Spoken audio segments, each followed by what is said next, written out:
Okay, now we're recording. Right, so we're in chapter 15. Let's go straight to the text. Please let me know that you can see that. Give me some thumbs up if you can see that.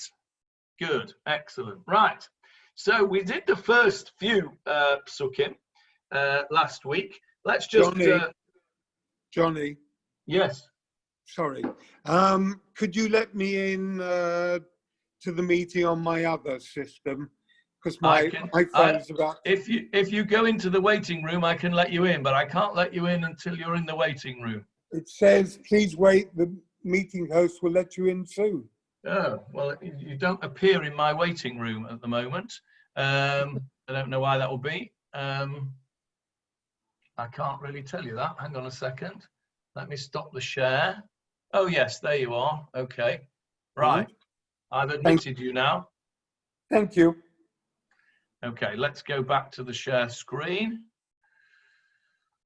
Right, there it is. So let's just remind ourselves, without getting into the details, because we went into a lot of detail last week, let's just remind ourselves of the first 5 verses. Leon, if you could unmute yourself, please, and then read the first 5 verses for us.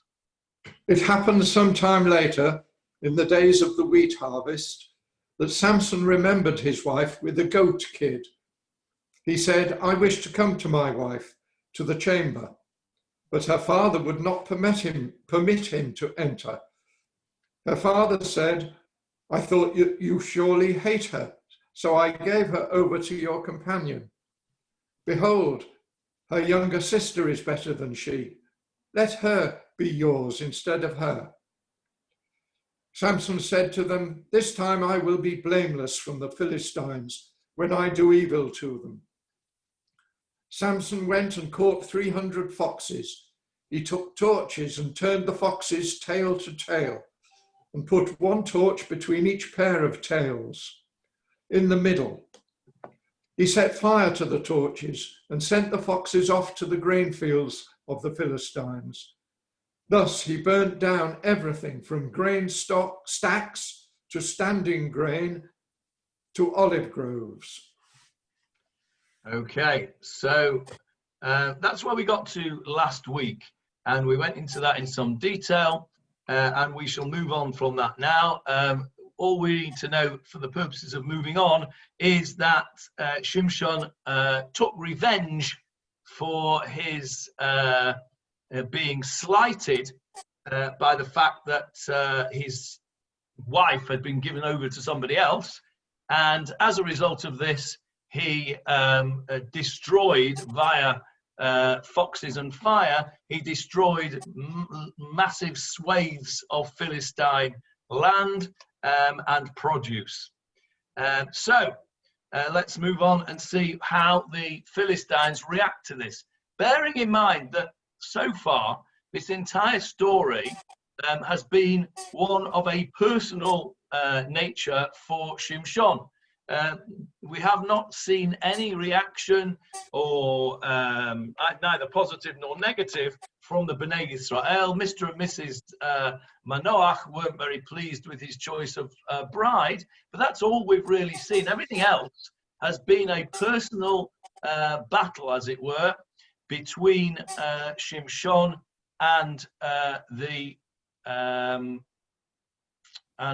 Philistines. So I'm trying to find where that background noise is coming from. I think it might be Brian Gray. Can you mute your phone, Brian, please? Because I'm not able to mute you for some reason. I've got one which says Brian Gray and one that says Ruth's iPad. Ruth's iPad is okay, but I think the one that says Brian Gray is giving us some background noise. If you can change that, that would be great. So let's see what they do. Verse 6, Leon, please. The Philistines said, who did this? And others answered, Samson, the son-in-law of the Timnite, because he took his wife and gave her to his companion. The Philistines then went and burned her and her father in fire.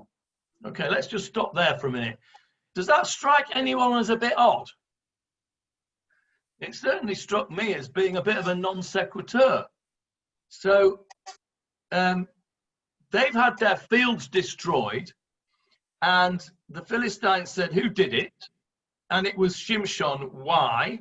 Because his wife wasn't given to him. And then the Philistines, instead of starting with Shimshon, they went and burnt his wife and her father. That doesn't seem to make any sense to me. Does anybody else think that that doesn't fit, or is it just me? Why would they go and burn the father and the wife? If you remember, the wife actually, when it came to the riddle, she did actually give them over the answer. So why should they get burnt? Okay, first Dave, Patrick, and then Michael Leaf. Dave, unmute. Dave, Patrick, unmute yourself. We can't hear you. Okay, well, try and unmute yourself, Dave. In the meantime, we will go to Michael. Unmute, Michael. There we go. Now, yeah. Well, it says in the that they said Shimshon had done it because they'd taken his wife and given her to his companion. I assume that the Philistines assumed that Shimshon was very upset about that because his wife had been taken from him. They took their revenge against him by setting fire to her. I'm not condoning it. I'm just saying what I think. Okay, so you're saying that was to get at Shimshon? Yeah, revenge. Okay, all right. Okay, Dave, we can hear you now. Right, can you hear me now? Yeah. Right. Basically, the Philistines realised that Samson was a bit miffed, and they understood that the cause was the father and his ex-wife. So they took it out on the people that actually were the cause of the problem. Right. So, in other words, that's pretty much the opposite of what Michael Leaf just said.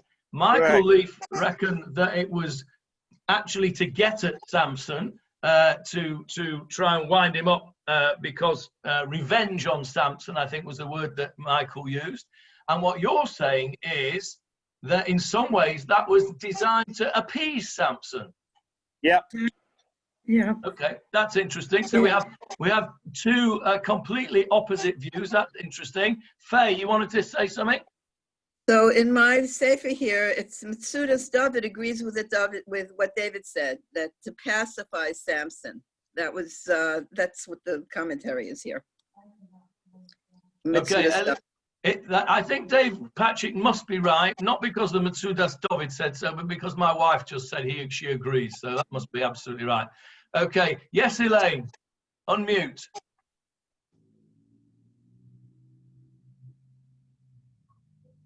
Okay, I think that the Philistines had had business with Shimshon before, and they were frightened of him and frightened what he'd do, what revenge he'd take on them. So they decided to take the easy route and get rid of the problem. Right, okay, so that seems to fit with what Dave said and with what the Metzudas David said, and most importantly what Elif Sheva said. Okay, Michael, it seems that you're a lone voice here. To think that it's revenge. Let's have a look and see if the psukim, the following psukim, can actually give us any hints as to what's going on. Verse 7, Leon.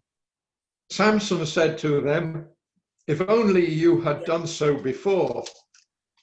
Now I will avenge myself against you, and afterwards I will stop." Okay, Then well, Samson... I can hear Jonathan Raymond in the background there. There we go. Johnny. Sorry. Johnny, yes, Jonathan. Hard to believe, but I think I agree with Michael, because they were. I think they were trying to warn him off by saying, "Any more, and there'll be more of this," because they must have been the easier targets than him, I would have thought. Right. Okay. So you're saying it wasn't an act to appease him; it was an act of warning. An act of revenge, an act of warning. Let's have a look at this very strange pasuk that Leon has just read out. I think it's a strange pasuk, and I think the translation Just read your translation again, Leon, please. Samson said to them, "If only you had done so before. Now I will avenge myself against you, and afterwards I will stop." Okay, let's just take that translation for the moment, and then we'll have a look at the Hebrew. If only you had done this before, well, that needs a second part of a sentence, doesn't it? If only you had done that before, then something. So what's he saying? If only you had done that before, I wouldn't have needed to burn down your fields, or if only you'd done that before. I don't understand what that translation means. And actually, I don't think that's what the words say, but can anybody help me with what the Art Scroll translation is trying to get at there? This is a genuine question. It's not me trying to be awkward with Art Scroll. I just don't understand where it's coming from. Michael Krause, do you want to tell me? Yes, you should have given us your younger daughter earlier. Oh, I see. If Imtas, who's he speaking to though? He can't be speaking to the father. He's just been burnt, so that can't be right. But I'm looking further up. But he was given the daughter, and he didn't like that, and then he burnt the field. Yeah, so if you give me the younger daughter, offered her earlier, then maybe I wouldn't have done all of this, and I wouldn't feel aggrieved about it. He was offered the younger daughter earlier. No, but earlier. I mean, earlier still, straight away. Why would he be offered the younger daughter as well as the wife he wanted? Why not? I think. Okay. Howard, you've had your hand up patiently. Unmute yourself. My 1925 translation is quite revealing. It says, "And Samson said unto them, Though ye have done this, yet I will be avenged of you, and after that I shall cease," which means you may think you've appeased me, but actually you've got it wrong, and I'm going to take my revenge on you as well. And when I've done that, then I'll stop. Okay, I think that's very interesting. 1925. What publisher is that, Howard? It's I think it was German. It was printed for the British and Foreign Bible Society. Printed by Trobich and Son at Berlin. Okay, that's very interesting. It was the bar mitzvah present to my father, and they were very thin in giving any background. There's only one page before the Reshit. Very interesting translation, that. Can you just translation? Just read it again for me, please, Howard. Just read that translation again. And Samson said unto them, Though you have done this, yet I will be avenged of you. Right. So what he's saying, what he's saying is, as you said, and that translation, you think you've appeased me, but you haven't. I'm going to give you one more schmeiss, and then I'll stop. Okay, Leon, and then Johnny Halpin. Leon.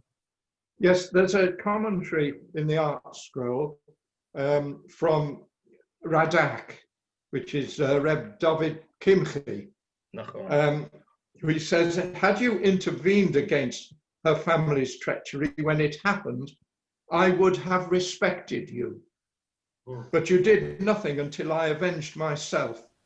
Therefore, I shall not rest until I exact more punishment from you. Okay, so that obviously is why the Art Scroll has translated it as it did, because that commentary of the Radak does explain their translation, which was, read that again. If only you had done it before. Is that what it says, more or less? Yes. I would have respected you. Right. So if only you'd have done that before. In other words, when this father-in-law of mine gave my wife to somebody else, if you at that point had sorted it out and said, no, that's not on, Mr. Whatever your name is, you can't do that to Shimshon, then I would have respected you. But since you didn't, I understand that you must have agreed with that action, and therefore I took revenge for you. And now I don't think it's mutually exclusive to Howard's translation. I think it goes together, and it says, now you might have think that you've appeased me, but you haven't. If you'd have done it earlier on, you might have done. But now that you haven't done it earlier on, I'm not yet satisfied. Johnny Halpin. Steinsaltz 2020 says the same as Howard's translation. Samson said to them, if that is how you act, indeed I will take vengeance against you, and thereafter I will cease. I think it's the same as Howard's, more or less. It is more or less, isn't it? It is more or less. Okay.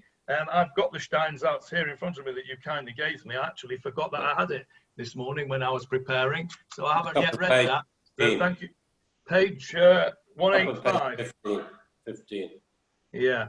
Okay. So, Morris, yes, go on, Morris. Yeah. I have something from the Jewish Publication Society of America. Okay. And it says like this. And Samson said unto them, if we do after this manner, surely I will be avenged of you, and after that I will cease. So it's again, similar to... I think it's similar to the 1925 version. Yeah, and I think what's interesting here is that the Art Scroll version, which is obviously based on the Radak, seems to be quite an individual explanation. Let's have a look at the Hebrew words. Vayomer lahem Shimshon, and Shimshon said to them, Im, literally, I'm going to translate this literally, Im ta'asun kazot. If you do like this, if this is the way you behave, ki im nikamti bachem. Ki im is usually if I will be avenged of you, va'achar echdal, and then I will stop. So it definitely, in the Hebrew, I think, it definitely indicates that the revenge he's about to take is as a result of the action that they took, which was to burn his father-in-law and his wife. But I think that's a really interesting discussion about the various different ways of translating that pasuk. What it does tell us is, of course, is that Shimshon is still acting in a very personal manner here. He's still very personally slighted.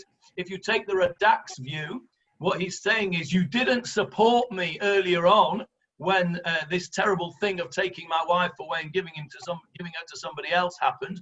It's a personal thing. And if you read it the other way is it's going back to the original act and saying, well, you might think that you've sorted me out by now, but you're not. You haven't. I'm still very angry with you, and you're going to feel my anger now. So let's see what happens. Let's go on, Leon. Then Samson struck them, calf upon thigh, a great blow. Then he descended and dwelt in the cleft of the rock of Etam. Okay, let's just stop there because really, really interesting expression. Just read it again for me. Then Samson struck them, calf upon thigh, a great blow. Then he descended and dwelt in the cleft of the rock of Etam. Okay, so calf upon thigh. Look at the translation that I've got on the screen, which is a translation from the Chabad Tanakh, and he struck them, the riders and the foot soldiers. Now, when I read it this morning and last night when I was preparing for the Shia, I came across this expression, calf upon thigh, and I'd never heard of that expression before. And I looked it up in the Concordancia, which is it's like an encyclopedia of all the words in the whole of Tanakh and in the Talmud. And this expression, calf upon thigh, which is in Hebrew, shok al yarech, never appears anywhere else. Never appears anywhere else. Shok al yarech. You should all know that from when you go to the shops and buy your, except for Michael Leaf, because he wouldn't go and buy any chicken. But anybody else who goes to the shops and buys chicken will know what the shok is and will know what the yerach is. Calf upon thigh. It's a various different bits of the leg of the chicken. Shok al yarech, calf upon thigh. So I looked it up. I looked up calf upon thigh on Google and came up with all sorts of lots of different translations, explanations of it from various different sources. Most of them not Jewish.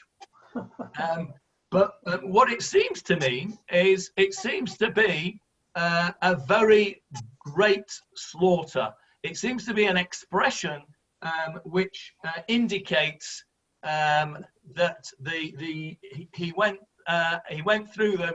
I suppose a modern expression might be he went through them like a dose of salt.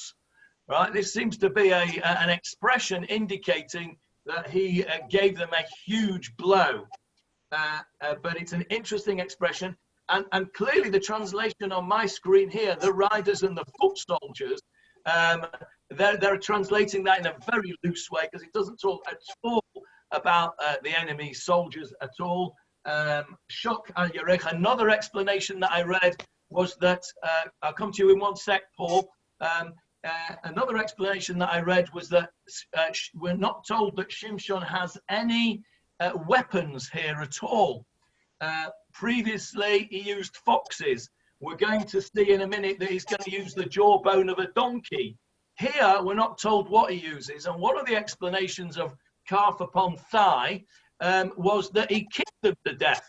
That he kicked them in the leg, and he used his great strength. He didn't have any weapons, so he actually kicked them and slaughtered them with his own sort of feet, as it were. Yes, Paul, and then Leon. In my translation, which is from the Living Nach, it says hip and thigh, but it also quotes the Targum as referring to the feet of both mounted men and foot soldiers. So that's the source of the other translation. So that comes from the Targum Yonatan, does it? Apparently. Okay, that's interesting. Thank you. Yes, Leon. Well, my interpretation of the expression, I think, is that normally the calf is below the thigh. Turning them upside down, you're saying that the calf has gone above the thigh. In other words, you've turned them upside down. You've completely knocked the hell out of them. Right. I'm smiling because there's an expression that comes to mind, which is a bit rude, and I'm not going to say it, which actually sort of I understand from what you're saying there, that everything has become topsy-turvy. That's very interesting. That's a very interesting. I'd not thought of that. Thank you, Leon. Yes, Helen. It's interesting that it's translated as riders and foot soldiers, because when you think about it, if you are riding a horse, you grip a horse with your thighs. Right. And if you're walking, you will be using your calves. Right. Yeah, so I think maybe that's where it came from. Yeah, I think that's very likely. I think that's very likely where the Targum got it from. Yeah. Okay. Yes, Howard. There's a world of difference between Shuk al Yarech and Al Shuk the Yarech. It doesn't say upon hip and thigh. It says hip upon thigh. In other words, I think the Shuk is a weapon. You think the Shuk is a weapon? The weapon on which is hitting the legs of the enemy. Well, what kind of weapon is it then? Shuk al upon Yarech. Okay, so what's... I think the commentary, I can't remember which one it was, that says that he kicked them in the leg would fit with that, because he didn't have a weapon in his hands. The weapon appears to be his own leg, so that would fit with that, I think. Yes, Hilary. Unmute. Okay. Can I just say, when you kick somebody in the calf, it automatically takes them down. And if you remember the hip, where what's his name, was disabled. He was maimed by hitting him on the hip. Yes, Yaakov, yes. Yaakov, and took him down. So there are 2 points where you don't really need weapons, right? Because you just kick somebody in the calf and they're automatically down, and then you can do what you want. And the hip also, there are 2 points which will debilitate someone straight away. Right, okay, so either way, I think he learned karate from Philip. Oy okay, so either way, this is a physical assault from kicking people, or it means riders and foot soldiers. But either way, it's an expression which seems to mean a very great slaughter went on. I just wanted to raise that because I think it's a very interesting when we come across an expression which we don't see anywhere else. And there's obviously many different explanations of it. And as Ravido always points out, the more explanations there are for something, the less satisfactory each one is. But anyway, I wanted just to just spend a couple of minutes on that. And then we see, oh, Dave, yes, Dave, before we go on. Unmute. Unmute, Dave.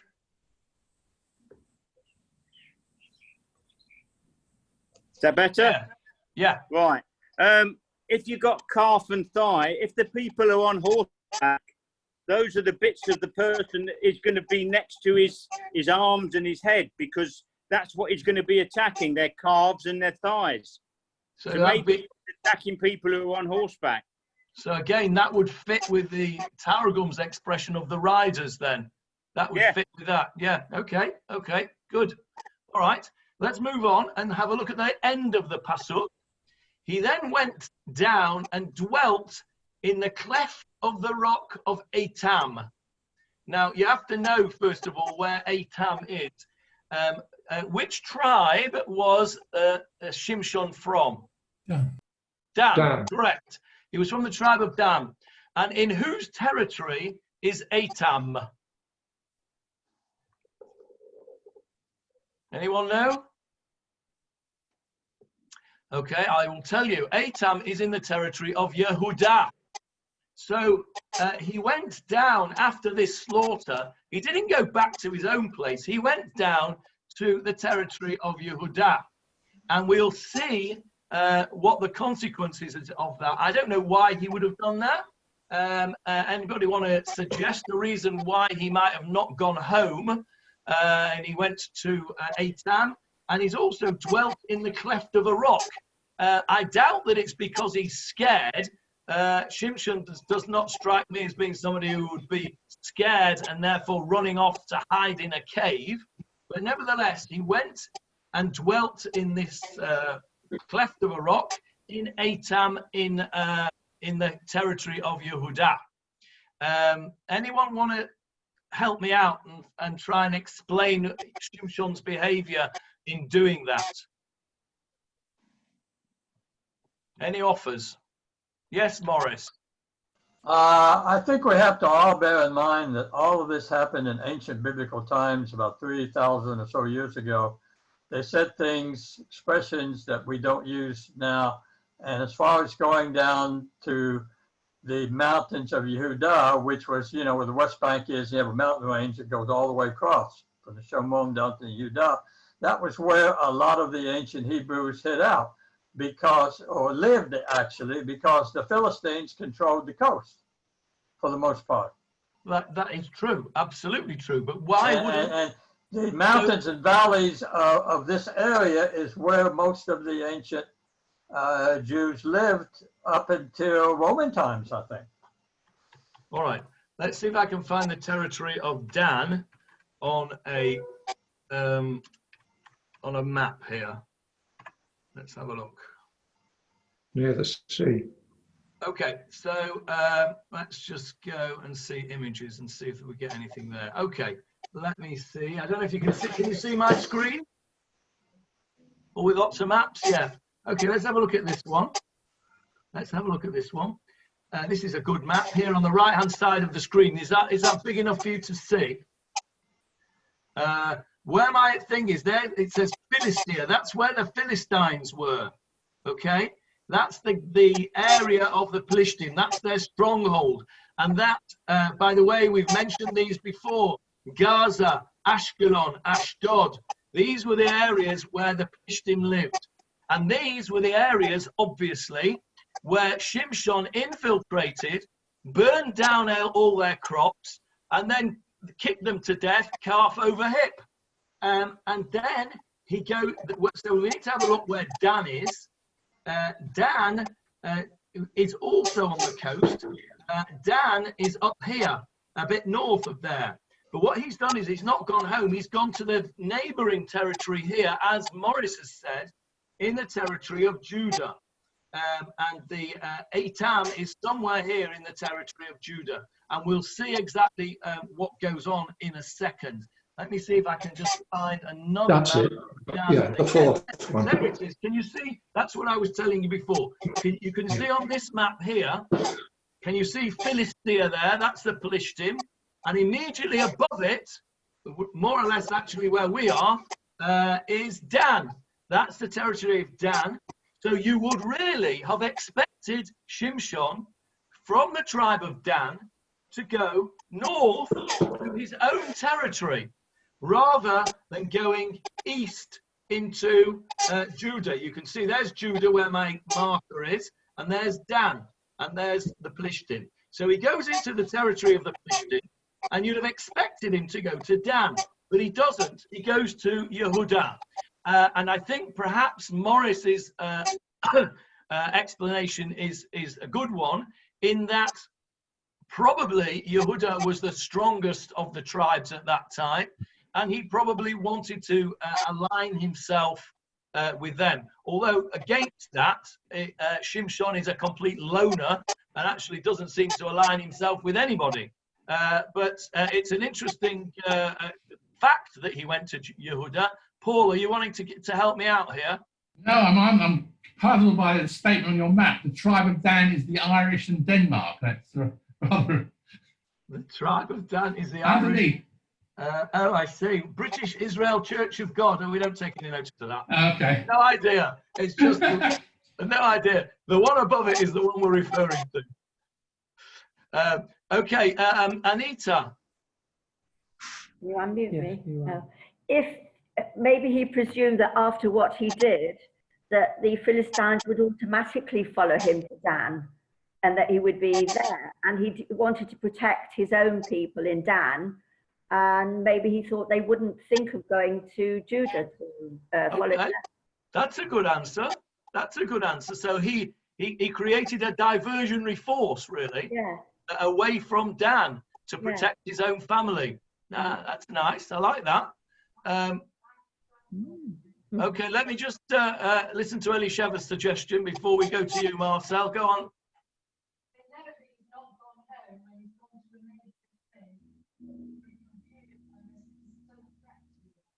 Okay, so you probably won't have heard that, but Elisheva said that they will have known, which they did, as you can see from the next psukim, that he's gone not home, but he's gone to a neighboring area, and therefore, if he's not gone home, he's not gone to put his feet up, and therefore he's still a threat to them. Because he's not gone home to his family, he's still a threat to them. In some ways, that fits in with what Anita just said. Yes, Marcel. Just to go back to the lady who said about the weapon, the shot being a weapon, she is right. There is a mythical weapon called a chakra, which is like a Magen David. It's the same shape as a Magen David, and if you hold it up at people, it will kill them. Okay, where's that come from? From India. All right, and where did you read that? I know it. I've seen it in India. It's, oh, okay. So, is there any evidence in Tanakh of such a weapon? No, but it's just that she mentioned a weapon, and right. Very interesting. Same word. When we've finished, send me a link to that, and then I'll send it out to everybody. That sounds really interesting to look at. Thank you, Howard.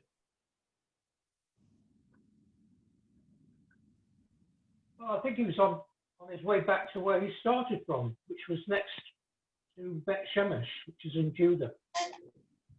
Simnath is a mile from Bet Shemesh. That's well within Judah. Well, it's on the border. It's close to Benjamin, but it's, yeah, I think it's probably I think it must have been in Dan's area at that time, because he wouldn't have lived there otherwise. But it looks, if you look at where my pointer is, you can see that Yehuda, Binyamin, and Dan all converge at that point. But he didn't go back to Bet Shemesh. He went back to Etam. Anyway, we've had lots of different interesting. Yeah, we've had interesting reasons as to why he might have gone back to Yehuda rather than Dan, none of which I had thought of. So I'm grateful to everybody for that. Let's see what actually happened. Let's go back to there. Okay. Verse. Where are we? Verse 9. The Philistines went up for war, and they encamped in Judah, spreading out at Lehi, Jawbone. Okay, Men of Judah said, "Why have you come up against us?" Let's stop there for a sec. This is just another example. I just want to point out another example of the Tanakh using names before they were ever given. We have it here. They vayinatshu balechi, and they spread out in Lehi. We're going to find out in a few psukim why it was called Lehi. As Leon read out, the word Lehi means a jawbone. Okay, and we're going to find out why it's called a Lehi. But at this time, the event which caused it to be called Lehi had not yet happened. So it's just, I'm just pointing out, is another example in Tanakh of using a name, this time a name of a place rather than the name of a person, which came on later. Remember, we had that in Rut, which we read just a couple of days ago. Machlon and Kilion, the husbands of Rut and Orpah, would not have been called that at birth because their names mean disease and termination, and nobody would give those names to their kids. But because they died young, they were given those names, but they're still referred to those names. So this is just another example of a name not being an accurate name at that particular time. Johnny, do you want to tell me something? Yeah, Etam, they say here also in the Steinsalz, Etam, some suggest this is the cave popularly known as Samson's cave, where he was hiding, approximately 3 kilometers east of Bet Shemesh. Right, okay. However, some scholars say it was near Ephrat. Okay, Johnny? I remember reading that actually. That fits Johnny? in with what Howard said. Johnny? Yes, who's calling me? Me, Dave. Yes. Right, Lehi is actually a cheek in modern Hebrew, not a jawbone. Correct, it is a cheek in modern Hebrew, but you'll see in here, when we go on in a few psukim's time, that the weapon that he next used, which is translated as the jawbone of an ass, is a lechi. So in biblical Hebrew, or certainly in this context, it's the jawbone. Presumably in modern Hebrew, it's a cheek, because the cheek sits right next to the mandible. You should know about all that, Dave, knowing mandibles and all that stuff. Or have you forgotten it all? No, it's a long time ago when I practiced. I've been retired more than I ever worked. Oh, good for you. Right, okay. So the Philistines went up and they encamped in Judah and spread out in Lehi. So they've basically surrounded Yehuda. Now, why did they do that? Obviously, because they know that Shimshon is hiding in there, and they are wanting to engage him in battle and finish him off. They're sick of him. He's causing them big time trouble. So let's have a look what goes. Verse 10. The men of Judah said, "Why have you come up against us?" They responded, "We have come up to arrest Samson, to do to him as he did to us." Okay. 3,000 men of Judah then went down to the cleft of the rock of Etam, and they said to Samson, "Do you not know that the Philistines rule over us? What is this that you have done to us? But he answered them, as they did to me, so I did to them. Okay, let's stop there and let's go back to the verse before. And the men of Yehuda said, why have you come up against us? Lama alitem aleinu. Why are you coming against us? We've not done anything wrong to you. But why are you starting war with us? We're minding our own business here. Why are you starting with us? And they said, the Philistines said back to them, we've come to let us all, to imprison, to bind up Shimshon, to imprison him.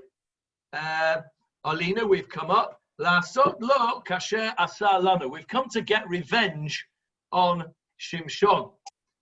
You can see in brackets here, in my translation on the screen, they said, we've come to get you to bind Shimshon. Doesn't say that at all in the Tanakh. That is added in because actually that's what happened. They did do it, but that's not what they asked him according to the actual words. Yes, Hilary. Sorry to interrupt, but did you not say beforehand that Shimshon told them, I'll do this and then I'll stop? So if they didn't want to have any more to do with him, or if they wanted to leave him alone, they would have known that that was just, do you know what I mean? He wasn't about to do any more. No, they wanted. No, well, they weren't trying to stop him from doing any more. They were trying to get revenge for what he's already done. Oh, okay, okay. I mean, they're not taking this lightly. He's just kicked them to death, a great slaughter, and they're not going to say, okay, well, we'll just accept that, thank you very much, and go home. Yeah. Okay. Okay. So they come up and they say, and basically what they say, what the Philistines say to Judah is, don't worry, we're not going to start with you. It's not you that we want to start with. We want Shimshon. Okay, so the implication there is what?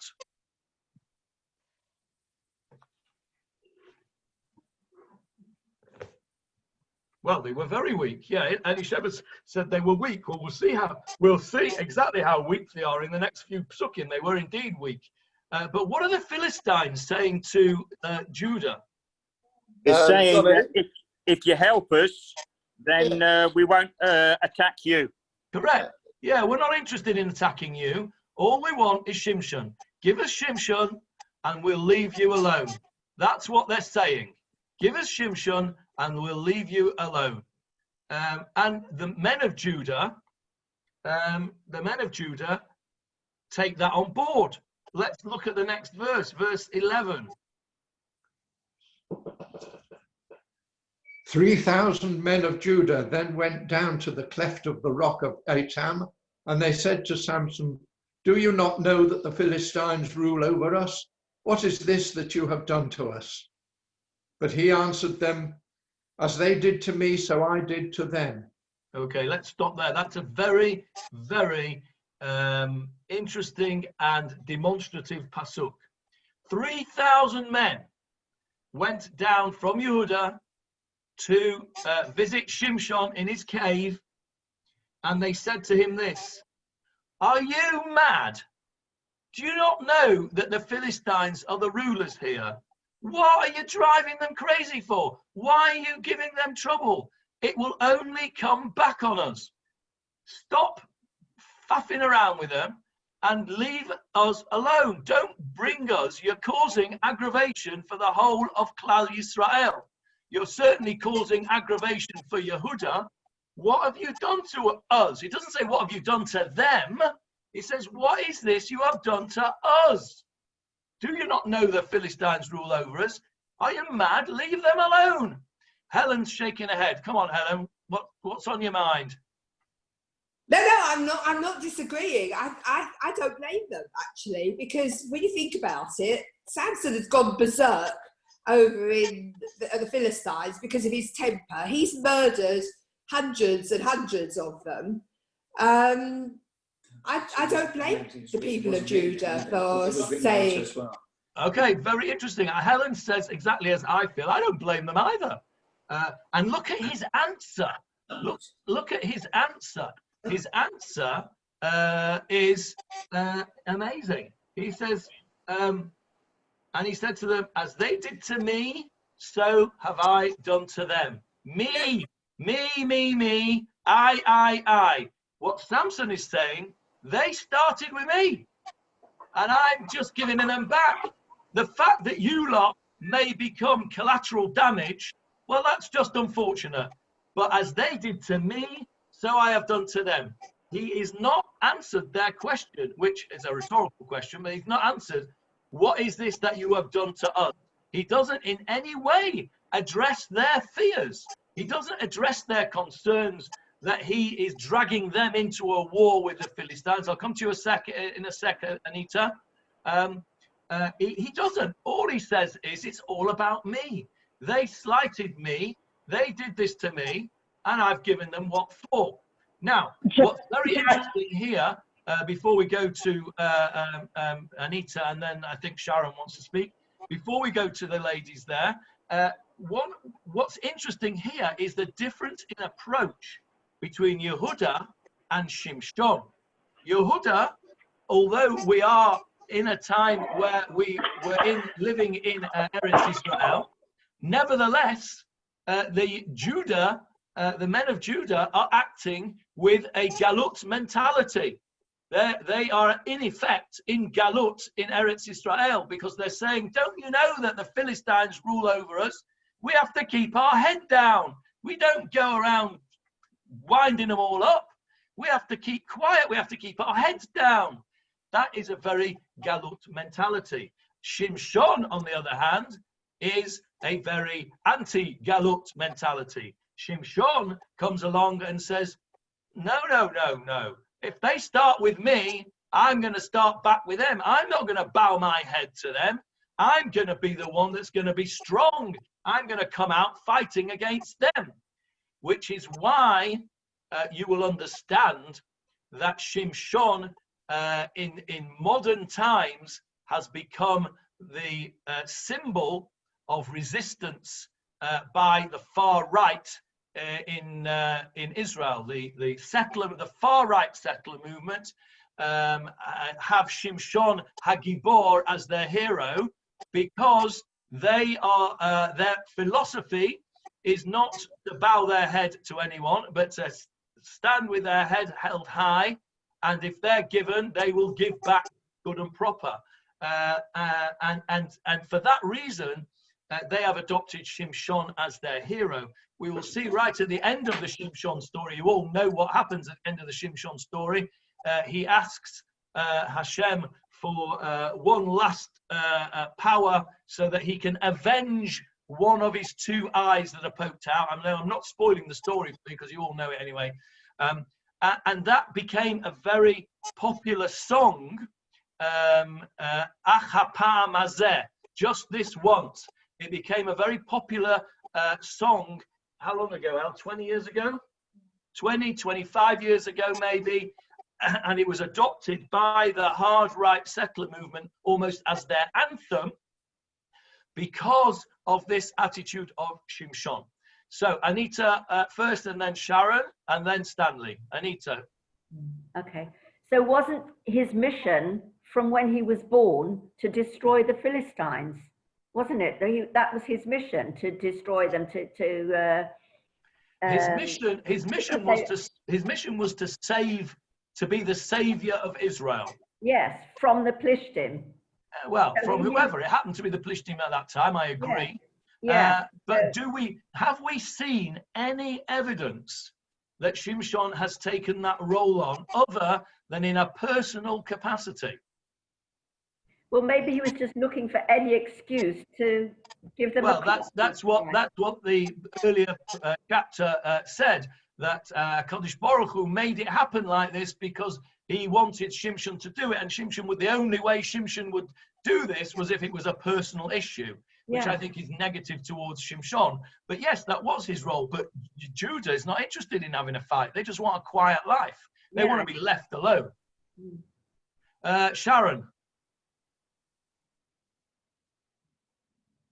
Sharon, you want it? You were there. Unmute yourself if you want to speak. I did. Yes, thank you. I'm sorry. This is the first time I'm using a phone instead of an iPad.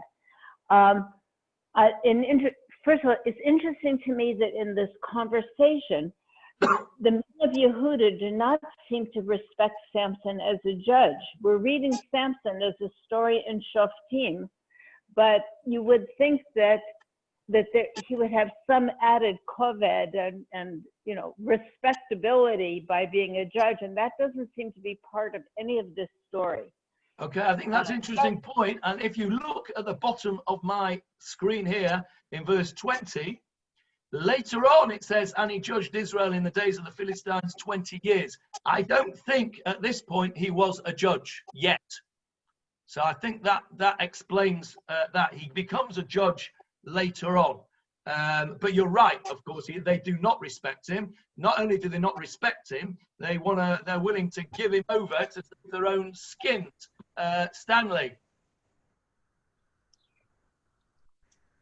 It just, to me, is interesting that I'm not a big judge of that, but Samson's words, I'm going to do to them what they did to me. But Philistine actually didn't do anything to him. He just lost the bet. He just lost the bet, and he killed 50 people for that. That is a very strange revenge for the bet. Okay, that's a very good point that you make there. As they did to me, so I have done to them. We speak a lot, we hear a lot these days. I'll come to you in a sec, Jeff.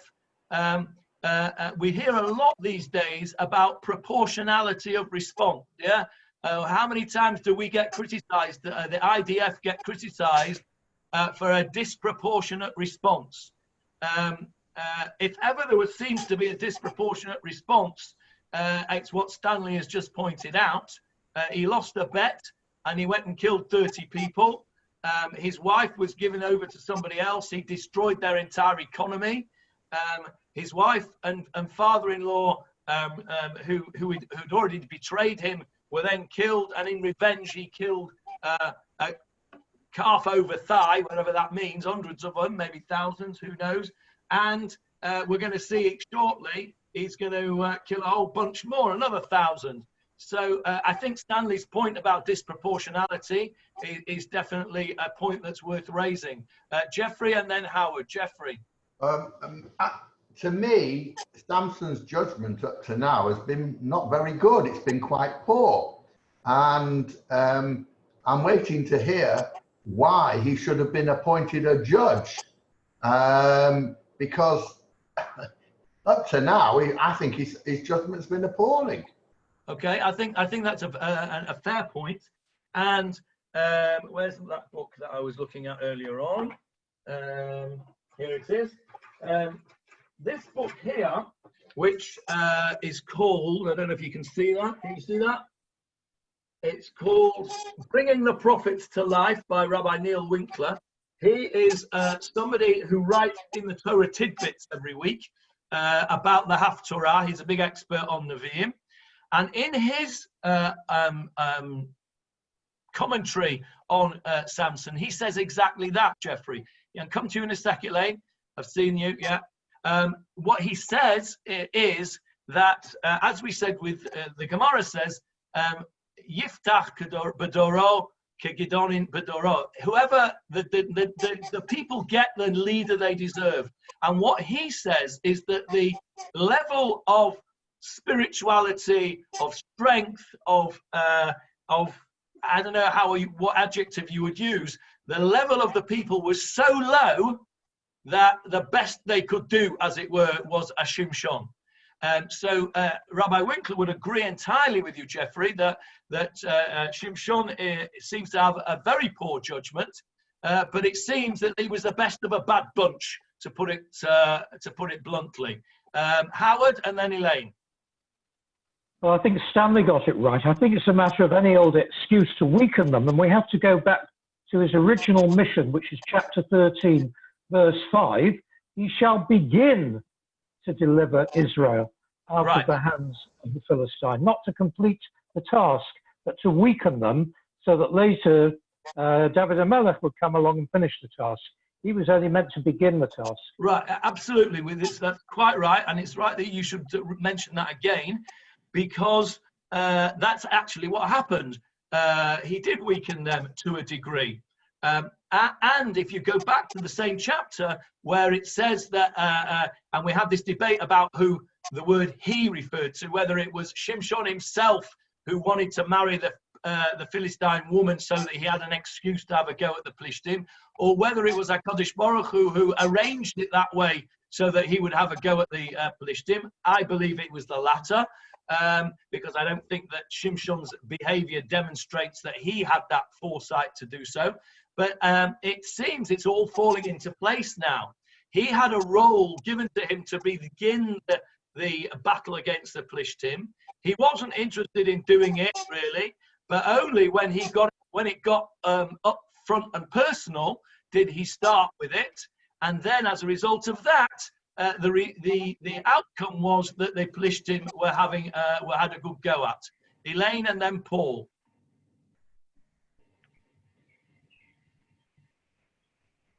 I was, Howard put it very succinctly, and I was on the same lines. I think you're doing a lot of Shimshon bashing, where the man has a brief, and his brief is to be like the resistance in France. He's doing what he can as a single man, as one person on his own with enormous strength, to irritate and attack the Plishtim.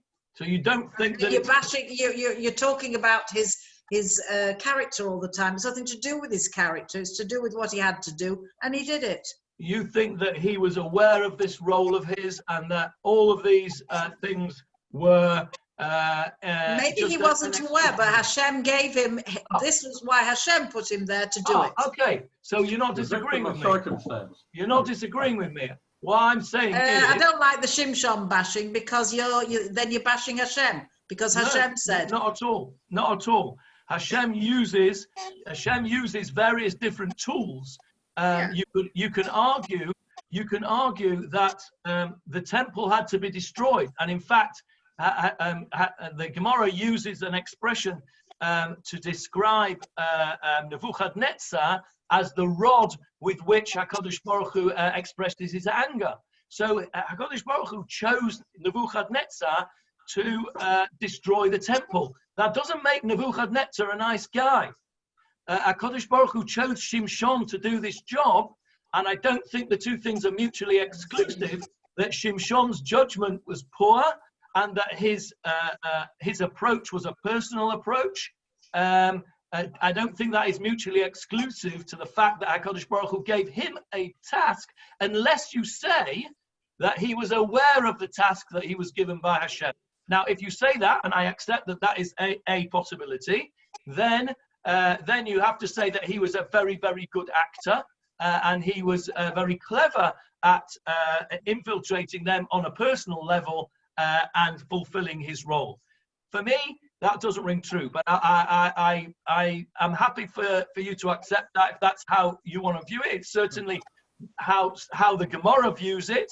It's not how many of the Mefarshim view it. So there are elu v'elu. You sort of pays your money, takes your choice.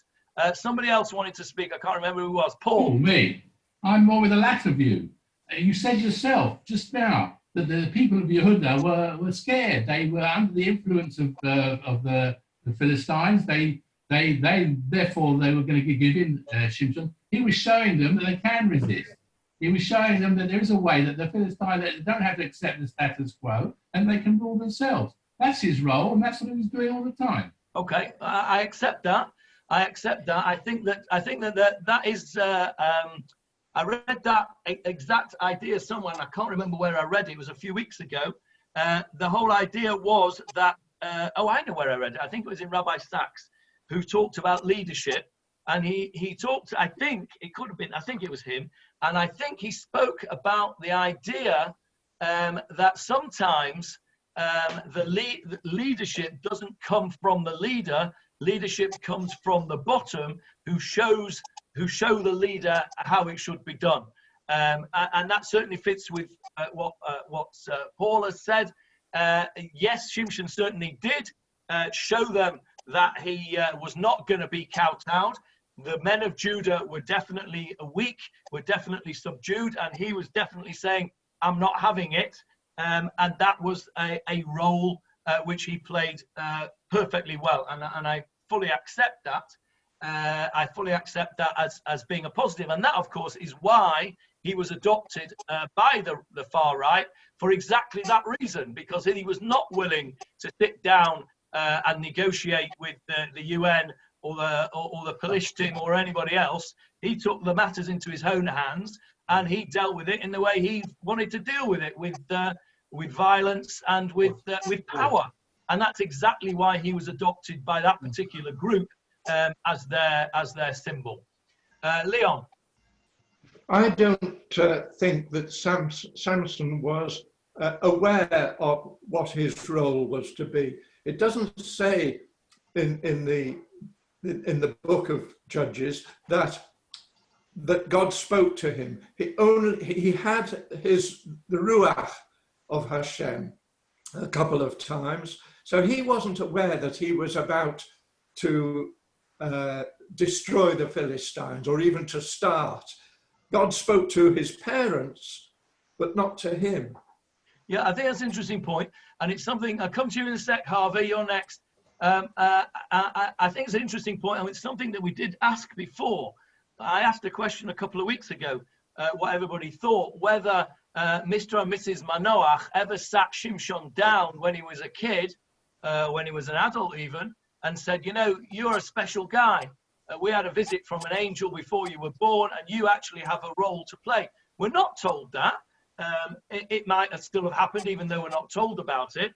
But I think what's interesting here is that we do have differences of opinion amongst ourselves as to whether Shimshon was acting appropriately with the message of God on his lips, as it were, and on his hands, or whether he was acting on a personal level, which actually served the purpose of fulfilling God's requirements. And I think it's clear where my views lie, but I certainly don't disagree that it's a possibility that you can understand it in a different way. And that's the beauty of learning Tanakh the way we are doing it, which is naki, clean, because what I want to do is I want to know what your views are. I don't want to know what everybody else thinks in the Mefarshim until after we've gone through it ourselves with fresh eyes. Harvey's been waiting very patiently. It has to be a personal thing. Hi. When you first started this year, you said there was going to be a very important halakha that we would learn. So speaking personally, I'd really like to hear it. Okay, we're coming up to it. And I will just set the scene and we'll go into the halakha. We'll set the scene by doing this. Let's just read verses 12 and 13, and that will introduce the halakha. They said to him, we have come to arrest you, to hand you over into the hand of the Philistines. Samson said to them, swear to me that you yourselves will not harm me. They said to him, no, rather we will only arrest you and give you over into their hand, but we will surely not put you to death. So they bound him with 2 new ropes and brought him up from the rock.